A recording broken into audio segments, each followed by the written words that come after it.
नमस्कार दोस्तों, मैं कल्लू यादव जौनपुरिया। फिल्म इंडस्ट्री में काम करते करते एक भाई हमारे महेंद्र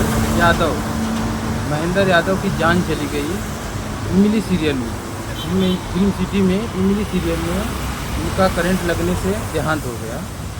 तो मैं उनके श्रद्धांजलि के माध्यम से गीत सुनाना चाहता हूँ आप लोग को। अगर अच्छा लगे तो ठीक है, नहीं छोटा भाई समझ के क्षमा कर दीजिएगा। हई शरीरिया तोहर ना, हई शरीरिया तोहर माटी के मकान बा, काहे के गुमान बाना।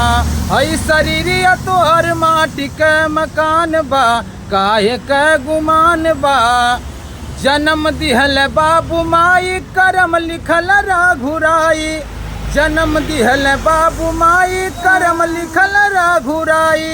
यहाँ 4 दिन के हो, यहाँ 4 दिन के लोगवा मेहमान बा, काहे के गुमान बाना।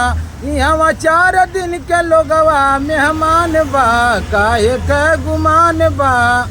केतनो जोड़बा पाई पाई, एको साथ नाही जाई।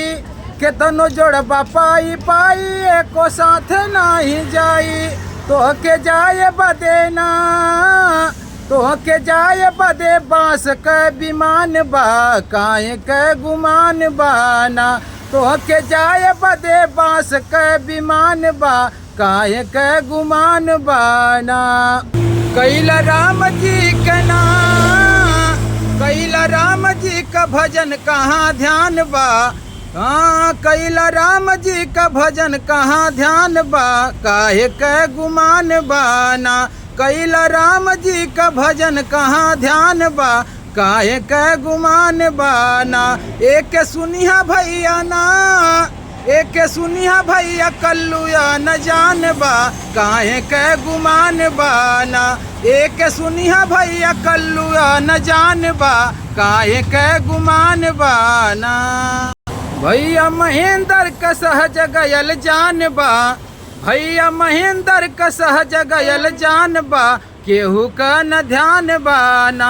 भैया महेंद्र का सहज गयल जान बा, केहू का न ध्यान बा।